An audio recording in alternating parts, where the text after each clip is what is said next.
Mungkin waktu Bayern Munich memutuskan buat bayar 60 juta euro ke Crystal Palace demi satu nama, banyak yang sempat mikir, ini terlalu mahal. Tapi sekarang, kalau kita lihat performanya di lapangan, justru muncul pertanyaan baru, jangan-jangan Bayern malah dapat pemain murah. Karena sedikit demi sedikit, pemain ini bukan cuma memenuhi ekspektasi, tapi mulai melampauinya. Namanya adalah Michael Olise. Dan sekarang, dia bukan sekadar winger biasa, tapi sudah jadi salah satu kreator paling berbahaya di Eropa. Bersama Bayern, Olise berkembang jadi sosok yang benar-benar krusial di lini serang. Bahkan dalam banyak momen, dia bukan cuma jadi pencetak gol, tapi jadi otak di balik serangan, pelayan utama untuk Harry Kane. Dan kalau kamu perhatiin cara dia main, mulai muncul satu perbandingan yang cukup berani. Nama seperti Arjen Robben mulai disebut, bahkan ada yang mulai mengaitkannya dengan era legendaris Robben dan Frank Ribery. Pertanyaannya sekarang, memangnya sehebat apa Michael Olise sampai bisa dibandingkan dengan nama-nama sebesar itu? Kalau kita mundur ke awal, cerita Olise ini sebenarnya cukup menarik. Dia lahir di London, 12 Desember 2001, dari ayah berdarah Nigeria dan ibu Prancis Aljazair. Dan meskipun besar di Inggris, dia justru memilih membela Prancis. Dari sini aja sebenarnya sudah kelihatan. Olise ini bukan tipikal pemain yang main aman. Perjalanan karirnya juga nggak instan. Dia sempat masuk akademi besar seperti Arsenal, Chelsea, sampai Manchester City, tapi nggak ada yang benar-benar jadi titik lonjakan. Sampai akhirnya dia masuk akademi Reading FC. Nah, disinilah semuanya mulai berubah. Di Reading, Olise mulai dapat ruang untuk berkembang. Dan dari situ satu hal mulai kelihatan jelas, dia punya sesuatu yang beda. Kemampuan kaki kiri, visi bermain, dan yang paling penting, kreativitas. Performanya di Reading akhirnya menarik perhatian Crystal Palace. Dan disinilah dia mulai benar-benar naik level. Di Palace, Olise berkembang jadi pemain inti, bukan cuma sekadar talenta muda, tapi jadi pemain yang bisa bikin perbedaan. Musim 2023-24 jadi salah satu bukti paling jelas. 10 gol, 6 assist, dalam 19 pertandingan, termasuk performa memukau melawan Manchester United. Dari sini, Bayern mulai melihat sesuatu. Dan mereka nggak ragu. Langsung bayar 60 juta euro. Tapi masalahnya, waktu itu banyak yang skeptis. Karena Olise punya satu kelemahan besar, cedera. Dia sempat beberapa kali absen di Palace, dan buat klub sebesar Bayern, ini jelas jadi risiko. Tapi yang menarik, begitu pindah ke Bayern, semuanya berubah. Sejak pertama kali main di Allianz Arena, Olise belum pernah absen karena cedera. Dan ini bukan kebetulan. Menurut pelatih Vincent Kompany, Olise benar-benar serius menjaga kondisi fisiknya, dan ini yang bikin performanya jadi konsisten. Karena pada akhirnya, bakat itu penting, tapi availability, itu yang bikin pemain jadi elit. Menariknya lagi, karakter Olise ini cukup unik. Kalau di depan media, dia pendiam, jawabannya singkat, kadang bahkan terasa awkward. Tapi begitu masuk lapangan, semuanya berubah.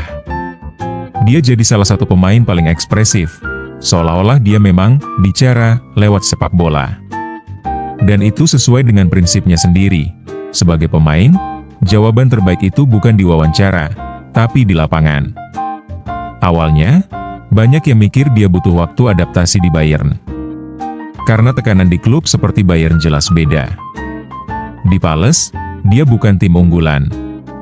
Tapi di Bayern, mereka harus menang di hampir setiap pertandingan. Tapi lagi-lagi, Olise langsung membalikan ekspektasi itu. Di musim pertamanya saja, dia mencetak 20 gol dan 23 assist. Bukan cuma itu, dia juga jadi satu-satunya pemain Bayern yang tampil di semua pertandingan Bundesliga dan ikut membawa tim juara. Di titik ini, satu hal mulai jelas. Olise bukan sekadar pembelian mahal. Dia adalah investasi. Dan seperti yang dibilang Thomas Muller, pemain Bayern itu tidak dinilai dari satu musim, tapi dari konsistensi. Dan Olise menjawab itu di musim berikutnya. Musim 2025-26. dia justru tampil lebih gila lagi. 37 kontribusi gol dan 23 assist.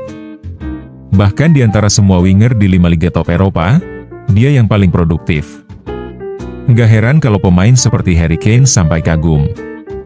Menurut Kane, Olise itu bikin segalanya terlihat mudah.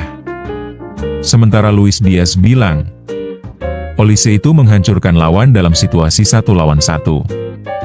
Dan kalau kita lihat gaya mainnya, sebenarnya cukup familiar. Cut inside dari kanan, pakai kaki kiri, lalu curling ke pojok atas. Ya, mirip Robben. Tapi ada satu hal yang bikin Olise beda. Dia bukan cuma finisher, dia juga kreator. Dan disinilah banyak yang mulai melihat kemiripan dengan Kevin De Bruyne.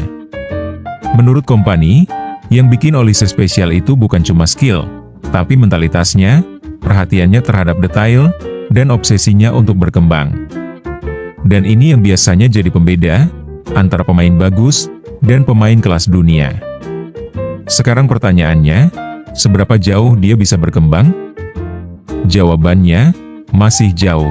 Karena saat ini saja dia sudah punya peluang untuk memecahkan rekor assist Bundesliga, jadi kunci Bayern di Liga Champions, dan di level internasional dia punya target yang lebih besar lagi, membawa Prancis juara Piala Dunia. Bahkan menurut Sami Khedira, saat ini Olise mungkin adalah winger terbaik di dunia. Kalau kita tarik ke awal lagi, 60 juta euro tadi sekarang terasa kecil. Dan ini juga yang bikin rumor transfer ke Liverpool jadi menarik, karena Liverpool melihat dia sebagai pengganti Mohamed Salah. Tapi di sisi lain, Bayern jelas enggak akan sebodoh itu buat melepasnya. Karena pemain seperti Olise, itu bukan cuma aset, tapi fondasi masa depan. Dia bukan cuma soal statistik, bukan cuma gol dan assist, tapi tentang bagaimana dia mengubah permainan, membuka ruang yang nggak kelihatan, dan membuat hal sulit terlihat sederhana. Dan kalau performa ini terus berlanjut, bukan tidak mungkin nama Michael Olise akan berdiri sejajar, bukan hanya dengan legenda Bayern, tapi dengan pemain-pemain terbaik dunia. Dan mungkin, yang kita lihat sekarang, baru permukaannya saja.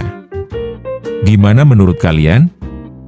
Apakah Olise benar-benar winger terbaik di dunia saat ini? Tulis pendapat kalian di kolom komentar.